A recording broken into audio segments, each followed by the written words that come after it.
Shri Venu Rajamani sir, Asim Muneer ഒരു രാഷ്ട്രത്തലവനല്ല, ഒരു ഭരണ നേതൃത്വത്തിലിരിക്കുന്ന വ്യക്തിയല്ല. അയാൾ പാകിസ്ഥാനിലെ സൈനിക മേധാവി എന്ന പദവിയിലിരിക്കുന്ന ആളാണ്. അങ്ങനെ ഒരാൾ അമേരിക്കയിൽ ഡൊണാൾഡ് ട്രംപിൻ്റെ വിരുന്നിൽ പങ്കാളിയാകുന്നു. അതിനുശേഷം പിന്നീട് വീണ്ടും ഉടൻ തന്നെ അദ്ദേഹത്തിൻ്റെ ഒരു അമേരിക്കൻ സന്ദർശനം ഉണ്ടാകുന്നു. അവിടെ വെച്ച് അണ്വായുധം പ്രയോഗിക്കാൻ മടിയില്ലെന്നും അങ്ങനെ ഈ ലോകത്തിൻ്റെ പകുതി രാഷ്ട്രങ്ങൾ ഇല്ലാതാക്കാൻ പാകിസ്ഥാന് കഴിയും എന്ന് പറയുന്നു. ഇവിടെ ജാംനഗറിലുള്ള മുകേഷ് അംബാനിയുടെ ഓയിൽ റിഫൈനറി വേണമെങ്കിൽ തകർക്കും എന്ന് പറയുന്നു. ഏതെങ്കിലും ഒരു ഘട്ടത്തിൽ അണകെട്ടുകയാണെങ്കിൽ അത് 4 മിസൈൽ കൊണ്ട് തകർക്കാൻ പാകിസ്ഥാന് കഴിയും എന്ന് പറയുന്നു. ആരുടെ ബലത്തിലാണ് അസിം മുനീറിൻ്റെ ഈ വെല്ലുവിളിയൊക്കെ?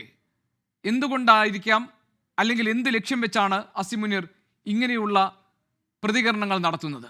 എങ്ങനെയാണ് ഒരു രാഷ്ട്രമെന്ന നിലയിൽ നമ്മുടെ രാജ്യം അതിനെ മനസ്സിലാക്കേണ്ടത്? അസിം മുനീർ വളരെ വ്യക്തമായ ഒരു സ്ട്രാറ്റജിയോട് കൂടി തന്നെയാണ് ഈ ഭീഷണിയെല്ലാം മുഴക്കുന്നത്.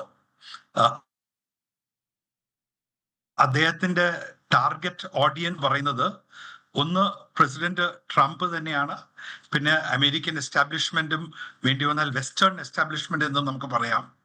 2 ഇന്ത്യൻ നേതൃത്വവും ഇന്ത്യൻ ജനതയുമാണ്.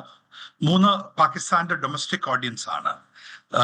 അസിം മുനീർ വളരെ കരുതി കൂട്ടിക്കൊണ്ടുള്ള ഈ ഒരു സ്ട്രാറ്റജിയാണ് എടുക്കുന്നത്.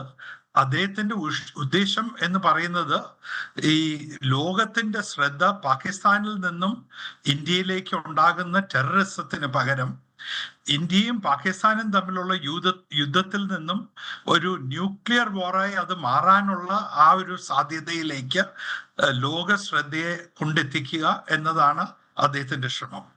ഇതിൽ ട്രംപ് ഓൾറെഡി അദ്ദേഹത്തിന് അനുകൂലമായി പല സ്റ്റേറ്റ്മെന്റ്സ് ഇറക്കിയിട്ടുണ്ട്, നടപടികൾ എടുത്തിട്ടുണ്ട്, പാകിസ്ഥാൻ അനുകൂലമായി സ്റ്റെപ്സ് എടുത്തിട്ടുണ്ട് എന്നുള്ളത് അസിം മുനീറിനെ സഹായിക്കുന്നു. മാത്രമല്ല, ട്രംപിനെ ഫ്ലാറ്റർ ചെയ്യാൻ വേണ്ടി അദ്ദേഹം ട്രംപിനെ നോബൽ പ്രൈസിന് വേണ്ടി നോമിനേറ്റ് ചെയ്തിട്ടുമുണ്ട്. അത് നോബൽ പ്രൈസ് കിട്ടാനുള്ള യാതൊരു സാധ്യതയുമില്ല. എങ്കിലും ട്രംപിനോട് വിജയിക്കുന്നത് ഫ്ലാറ്ററിയിലൂടെയാണ് എന്ന് അറിഞ്ഞുകൊണ്ട് അസിം മുനീർ പ്രവർത്തിക്കുകയാണ്.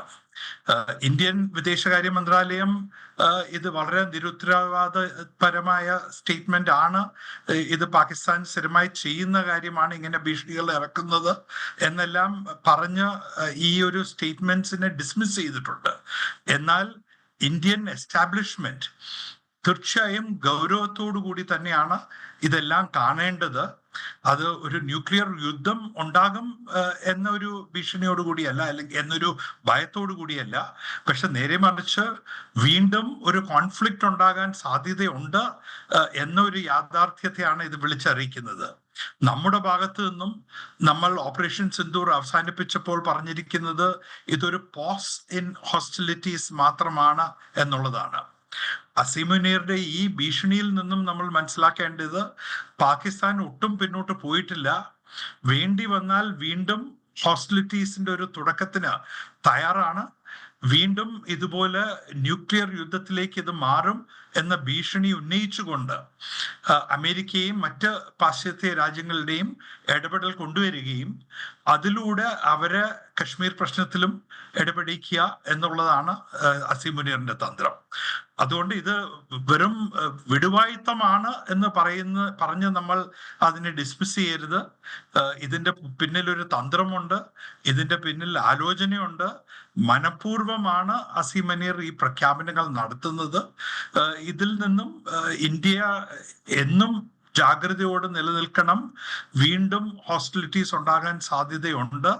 ആ ഹോസ്റ്റിലിറ്റീസിന്റെ മറവിൽ വീണ്ടും ഈ ന്യൂക്ലിയർ ഭീഷണി ഉപയോഗിച്ച് പാശ്ചാത്യ രാജ്യങ്ങളുടെ ഒരു ഇടപെടൽ ഇന്ത്യ പാകിസ്ഥാൻ ബന്ധങ്ങളിൽ കൊണ്ടുവരിക എന്നുള്ളതാണ് അസിം മുനീറിന്റെ ലക്ഷ്യം. ഒരു പരിധിവരെ അസിം മുനീറിന് ഇതിന് ധൈര്യം നൽകുന്നത് അമേരിക്കയും ട്രംപും അസിം മുനീറിനും പാകിസ്ഥാനും അനുകൂലമായി എടുത്തിട്ടുള്ള നിലപാടാണ്. വേണു രാജാമണി സർ, ഈ അടുത്ത സമയത്ത് ഉണ്ടായിട്ടുള്ള ഡൊണാൾഡ് ട്രംപും നരേന്ദ്രമോദിയും തമ്മിൽ ഉണ്ടായിട്ടുള്ള വ്യക്തിപരമായ അകൽച്ചയും ഇരു രാഷ്ട്രങ്ങൾക്കുമിടയിൽ ഉണ്ടായിട്ടുള്ള ചെറിയ ചില അസ്വാരസ്യങ്ങളുമൊക്കെ ആ ഒരു സന്ദർഭത്തെ മുതലെടുക്കാൻ ഈ പാകിസ്ഥാനിലെ ഭരണം സ്വപ്നം കാണുന്ന അസിം മുനീർ തയ്യാറാവുകയാണോ, അതല്ല പാകിസ്ഥാൻ ഒരു വിശ്വസ്തനായ പങ്കാളിയാണ് എന്ന് ചരിത്രത്തിലുടനീളം അമേരിക്ക എല്ലാ കാലത്തും കൊണ്ട് നടന്നിട്ടുള്ള അവരുടെ ആ ഒരു സമീപനം അതൊന്നുകൂടി ഊട്ടിയുറപ്പിക്കാം ഈ സന്ദർഭത്തിൽ, അത് ഇന്ത്യക്കെതിരെ ഒരു നിലപാട് പ്രഖ്യാപനം പോലെ അത് അവതരിപ്പിക്കാം എന്ന അമേരിക്കയുടെ തന്ത്രത്തിന് അസിം മുനീർ നിന്നു കൊടുക്കുകയാണോ? ഏതാണ് സംഭവിക്കുന്നത്? രണ്ടുമല്ല. ട്രംപ് വളരെ അൺപ്രഡിക്റ്റബിൾ ആണ് എന്നുള്ളത് അസിം മുനീറിനും അറിയാം, പാകിസ്ഥാനും അറിയാം. അതേസമയം ട്രംപിന്റെ ഒരു അതിയായ നോബൽ പ്രൈസിനായിട്ടുള്ള ഒരു മോഹം വളരെ വ്യക്തമായി തന്നെ അദ്ദേഹം പ്രകടിപ്പിച്ചിട്ടുണ്ട്. അപ്പോൾ ഇന്ത്യയുമായുള്ള ബന്ധങ്ങളെ ഒരു സംഘർഷാവസ്ഥയുടെ വക്കിൽ കൊണ്ടെത്തിച്ചിട്ട് വീണ്ടും ട്രംപിന് അവിടെ വരുവാനും ഇരു രാജ്യങ്ങളുടെ ഇടയിൽ മധ്യസ്ഥത വഹിക്കാനും ഇരു രാജ്യങ്ങളുടെയുമായുള്ള ചർച്ചകളിലൂടെ എന്തെങ്കിലും ഒരു ഒത്തുതീർപ്പുണ്ടായാൽ അതിന് ക്രെഡിറ്റ് എടുക്കാനും ഈ ക്രെഡിറ്റ് എല്ലാം ഉപയോഗിച്ച് ഒരു നോബൽ പ്രൈസിന് വേണ്ടി ട്രംപിന് ശ്രമിക്കാൻ താല്പര്യം ഉണ്ടാകും എന്ന് അറിഞ്ഞുകൊണ്ട് ഉള്ളൊരു കളിയാണിത്. അദ്ദേഹം ഈ ട്രംപിന്റെ ആ ഒരു സൈക്കോളജി മനസ്സിലാക്കിക്കൊണ്ട് ട്രംപ് ഒരു വശത്ത് അൺപ്രഡിക്റ്റബിൾ ആണ്, എന്നാൽ മറുവശത്ത് ഈ നോബൽ പ്രൈസിനായിട്ടൊരു വളരെയധികം ആർത്തിയുള്ള ഒരു മനുഷ്യനാണ്.